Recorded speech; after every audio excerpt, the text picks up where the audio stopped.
Formo parte de un equipo que estudia lo que ocurre con la conciencia humana después de morir. Descubrimos algo espeluznante. ¿Cómo funciona? La muerte, quiero decir. ¿Cómo funciona? Ese era el objetivo de todo el estudio. ¿Qué sucede cuando morimos? ¿A dónde vamos? ¿Qué se siente? ¿Hay un cielo? ¿Un infierno? No lo sabíamos, pero queríamos saberlo. Supongo que ahí es donde todo salió mal, desde el principio. Queríamos jugar a ser Dios, o al menos aprender las reglas del juego. Ver detrás del telón por un momento, aunque únicamente fuera para saber qué esperar cuando se apagaran las luces y diéramos el último adiós. Les digo ahora, les juro que nunca quisimos que las cosas salieran mal como lo hicieron. Las personas que perdieron la vida sabían en qué se metían. Firmaron liberaciones, documentos, papeles. Aceptaron que hiciéramos lo que hicimos, siempre y cuando prometiéramos compensar generosamente a sus familias. Y lo hicimos. Cumplimos con nuestra parte del trato por $13 millones. Pero las cosas como esta, nunca funcionan como se supone que deben hacerlo. Yo lo sabía. Lo sabía. Creo que en algún nivel todos lo sabíamos, pero la gente que nos financiaba no tenía ni idea. Querían resultados. Sé directo, si eso es lo que se necesita. Dijeron. Haz lo que tengas que hacer para averiguar qué pasa después de la muerte. Y hazlo rápido porque esta financiación funciona con un reloj de arena, y esa arena se está terminando. Y así lo hicimos. Presionamos a la gente en formas que, en retrospectiva, fueron irresponsables. Fue peligroso. Pero lo hicimos por el bien común. Lo hicimos por ti, por todos nosotros, por el bien de las futuras generaciones que podrían mirar a la muerte a los ojos, sin el horror de no saber lo que vendría después. Fue algo bueno. Realmente lo fue. La primera muerte transcurrió sin problemas. Una mujer mayor, de 87 años, que se estaba muriendo de una insuficiencia hepática, fue conectada a nuestro equipo de última generación que tenía un trabajo, y solo un trabajo. Traerlos de vuelta. Dejarles probar el frío beso de la muerte el tiempo suficiente para darnos un resumen de lo que pasaba mientras estaban en el más allá, y luego arrancar su alma de vuelta a la tierra de los vivos. Lo sé, lo sé. Esto ha sucedido antes. La gente ha regresado de la muerte clínica muchas veces, ¿no es así? Claro. Es cierto. Pero nunca después de 3 días.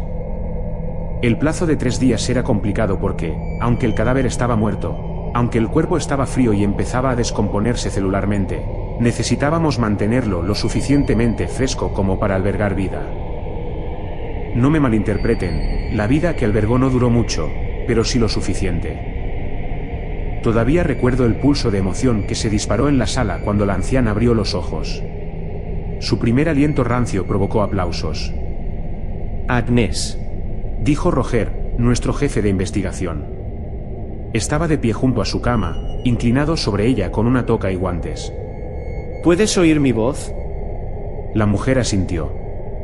Observamos a los dos desde detrás de una capa de vidrio unidireccional, todos nosotros con nuestras batas de laboratorio, mientras Roger estaba en comunión con su cadáver que respiraba en lo que era prácticamente un congelador. Sus voces se transmitían por un altavoz. ¿Dónde estoy? Agnès jadeó, su garganta temblaba por el esfuerzo al hablar. Estoy cansada. Estás con amigos. A salvo, y no tienes que temer. Roger se volvió hacia nosotros, sonriendo con un pulgar hacia arriba. Habíamos recuperado con éxito a nuestro primer sujeto, y no solo estaba vivo, sino que se comunicaba. Lúcida. Se volvió hacia ella, probablemente sabiendo que teníamos una ventana limitada para extraer la información que necesitábamos. ¿Recuerdas el estudio del que aceptaste formar parte? Los ojos de Agnès se abrieron de par en par, y sus pupilas parecieron sacudirse como pelotas de ping-pong. La muerte, murmuró. Estoy muerta. Roger asintió, pasándose una mano por su escaso pelo. Así es, Agnès. Queríamos saber qué pasa con el alma después de la muerte, y tú aceptaste hacer ese viaje y volver con nosotros. Eres el primer ser humano que lo ha hecho. Enhorabuena. Nunca olvidaré lo que pasó después. Ella lo miró, con esos ojos en blanco y esa voz ausente, y agarró la parte delantera de su camisa con una mano temblorosa y frágil. Él se inclinó más hacia ella, sin duda pensando que quería hablarle al oído. Pertenecemos Dijo ella, con el pecho empezando a agitarse. a ellos. Roger nos miró, con expresión confusa. Sacudió la cabeza. Agnès, lo siento. ¿A quién te refieres? Sus piernas se sacudieron hacia un lado, su columna vertebral se arqueó mientras comenzaba a agitarse sobre la losa. La sangre goteaba de las esquinas de sus ojos. Roger, preocupado, intentó sujetar su cuerpo para que no se hiciera daño y comprometiera el poco tiempo que le quedaba para comunicarse. Ordenó que entraran más personas. Me apresuré a ir a su lado con otros 3. Pertenecemos Dijo de nuevo, y esta vez su voz era más fuerte, como si estuviera potenciada por su agonía. a los olvidados. Incluso con 4 de nosotros sobre ella, cada uno sujetando un miembro, se revolvía con una fuerza que solo podía describirse como inhumana. Me costó mucho esfuerzo sujetar su escuálida muñeca azul a la losa. A nuestro lado, la máquina que monitorizaba sus constantes vitales comenzó a emitir un violento pitido, indicando unos niveles muy fuera de lo normal. Lo que vendrá después. Siseó, y empezó a salir humo de su boca. Es peor que cualquier infierno.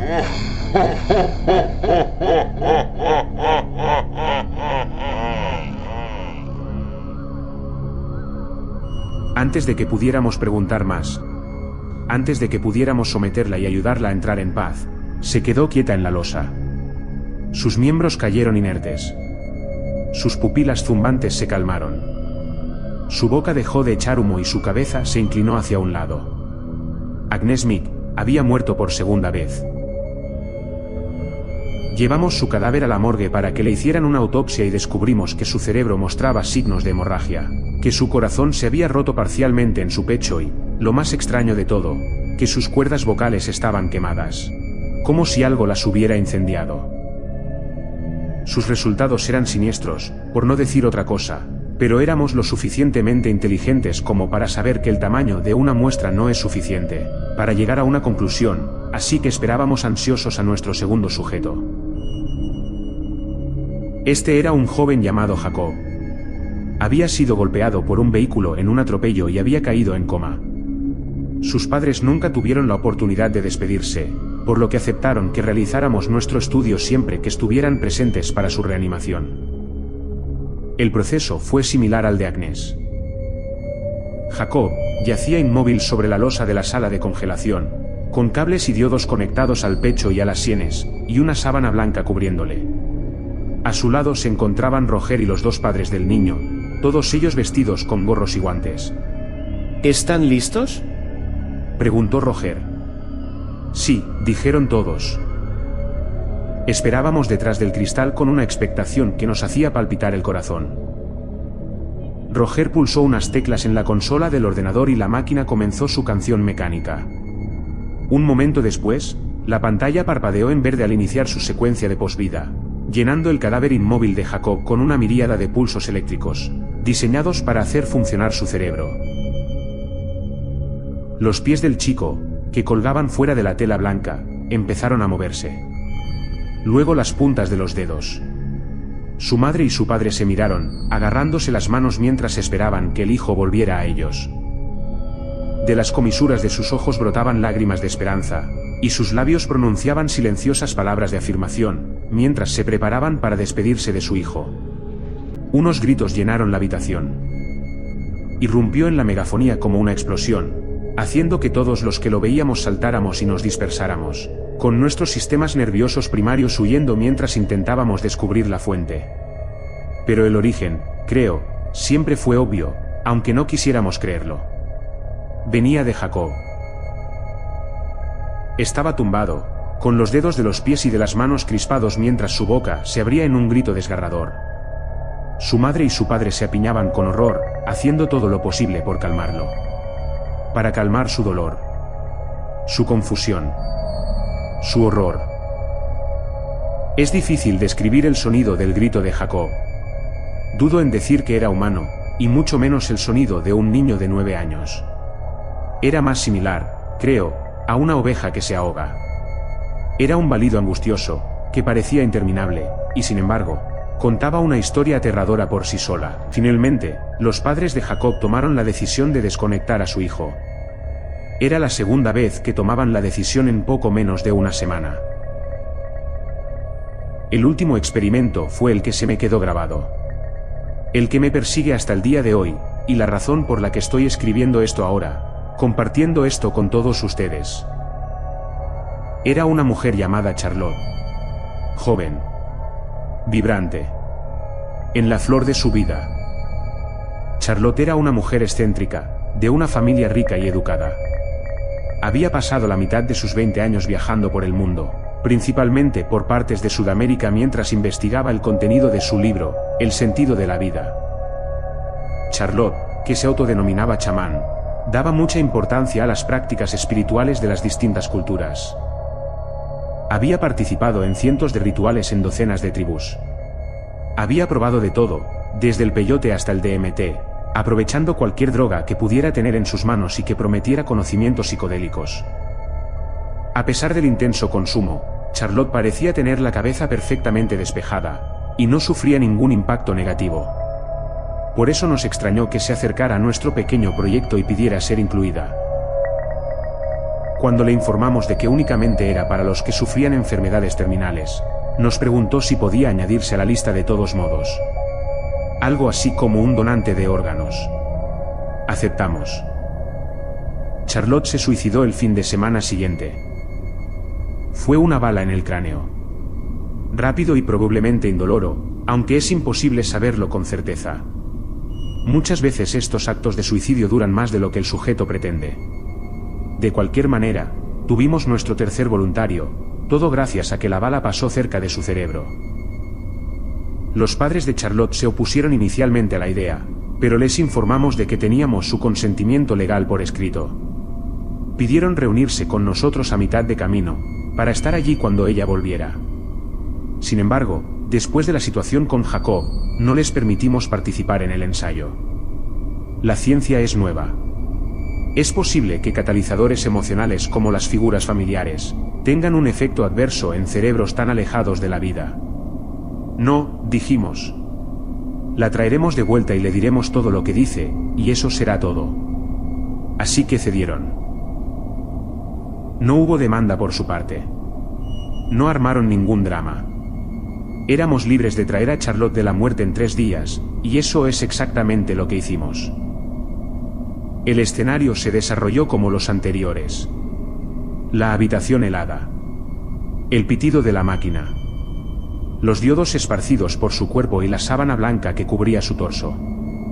Roger estaba de pie junto a ella, manejando la máquina mientras nosotros controlábamos las lecturas.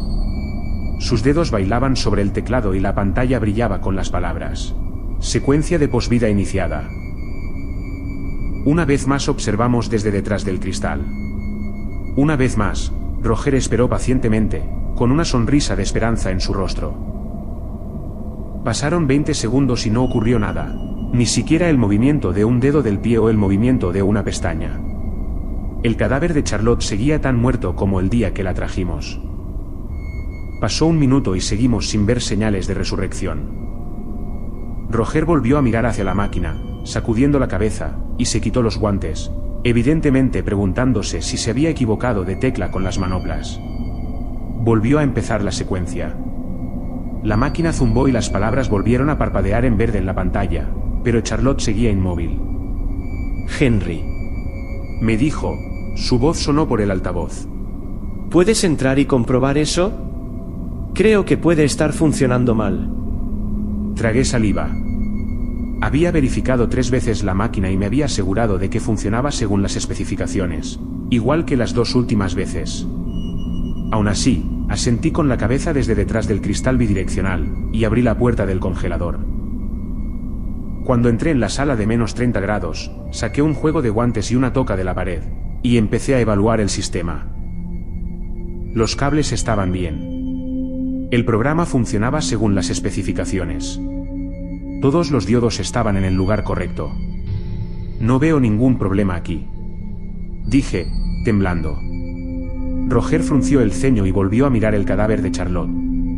Se colocó las manos en las caderas y maldijo, preguntándose si de alguna manera nos habíamos encontrado con un fiasco. Tal vez algunas personas no puedan ser traídas de vuelta, teorizó. Abrí la boca para responder, pero algo en Charlotte me llamó la atención.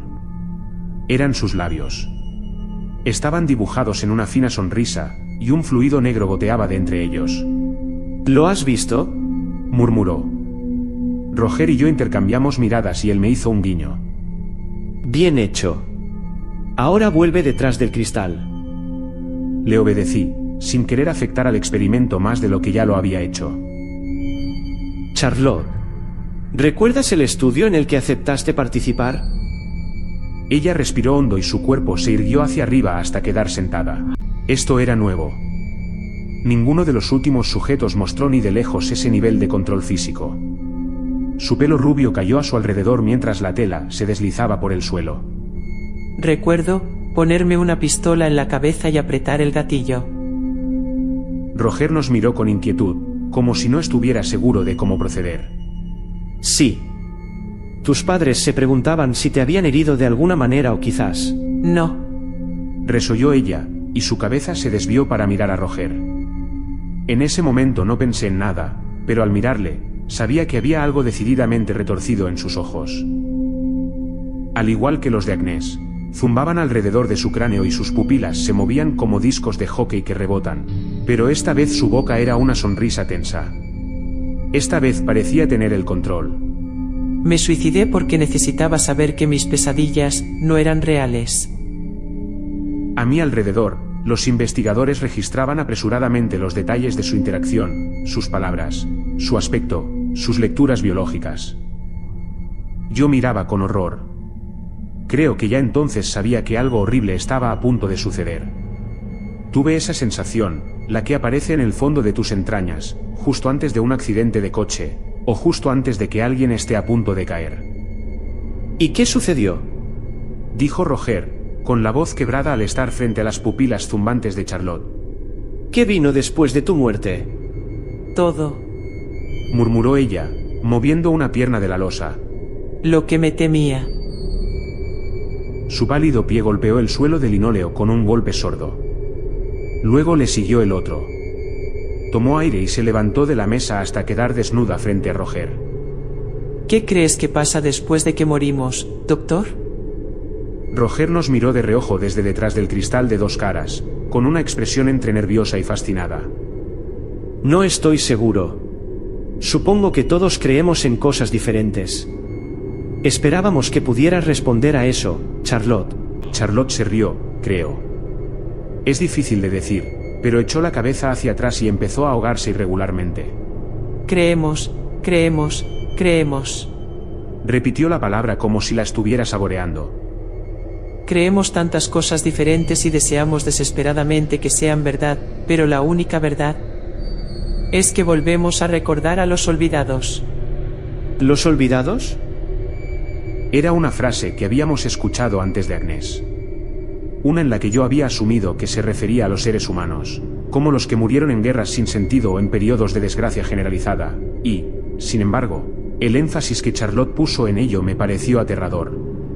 ¿Los olvidados?, repitió Roger, dando un paso atrás ante el cuerpo encorvado de Charlotte. Era milagroso que se mantuviera en pie, pero que siguiera viva después de varios minutos. Era algo que ninguno de los otros dos sujetos conseguía. ¿Qué son los olvidados? No qué, sino quién. Charlotte extendió las manos, colocando una mano pálida a cada lado de los hombros de Roger. Observamos con la respiración contenida. Ella se inclinó hacia adelante, plantando sus labios azules y carcomidos sobre los de él. Se tocaron únicamente un segundo antes de que Roger la empujara instintivamente hacia atrás, haciéndola tropezar y caer contra la losa de metal. Ella volvió a reírse en ese coro ahogado y rasposo, deslizándose sobre el suelo de linóleo. Roger se precipitó hacia ella. Lo siento, no era mi intención, pero... Nuestras mentes están bien hechas. Resopló ella, sin que pareciera importarle. Han evolucionado durante milenios para enmascarar la realidad. Para enmascarar la amarga verdad del universo. Escupió bilis negra al suelo y se limpió los labios con una mano temblorosa. ¿Quieres saber qué pasa cuando morimos? Volvemos al abismo que nos vio nacer. La sala que me rodeaba comenzó a murmurar, algunos con interés, otros con terror. Yo me limité a observar, con el corazón acelerado y la boca seca. Me metí una bala en el cráneo, porque tuve una visión del final. Vi a nuestros creadores, y estaban vestidos de estrellas moribundas y espacio vacío. No tenían esperanza. Vacíos. Pero al igual que nosotros, querían una medicina. Una forma de sentir. Roger se arrodilló junto a Charlotte mientras su voz se hacía más silenciosa con cada palabra agonizante. Nosotros somos su medicina. Nuestras mentes están preparadas para el amor, la alegría y el placer, y cuando morimos, se alimentan de nosotros. Dejan nuestras almas vacías y podridas hasta que renacemos en el siguiente humano, sin inteligencia. Sin conocimientos. Una vez más, esa fina sonrisa se abrió paso a través de sus labios azules. Roger nos hizo un gesto con la mano, indicando que quería asegurarse de que cada segundo de esto estaba siendo debidamente grabado. Luego, se volvió hacia ella. ¿Qué más puedes decirnos? Que en el más allá aún poseemos algo de sentido. Pero a medida que se alimentan, nos volvemos más vacíos, más incompletos. Colectivamente, el alma humana se marchita. La bilis negra brotaba ahora de sus labios. Corrió por su pálido cuerpo, acumulándose alrededor de sus temblorosas piernas como la sangre de un cordero degollado. Mira a tu alrededor. ¿Sientes la rabia? ¿El odio y el dolor? Está consumiendo a la raza humana como una plaga, y poco a poco, estamos empeorando. No mejoramos. Pronto no tendremos nada que sentir. Sin amor, sin alegría. Solo el vacío.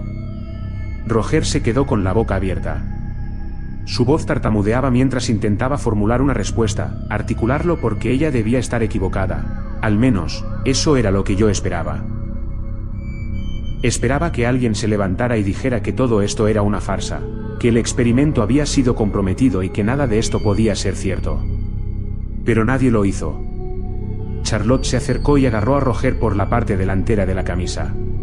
Si quieres saber lo que viene después, puedo enseñártelo.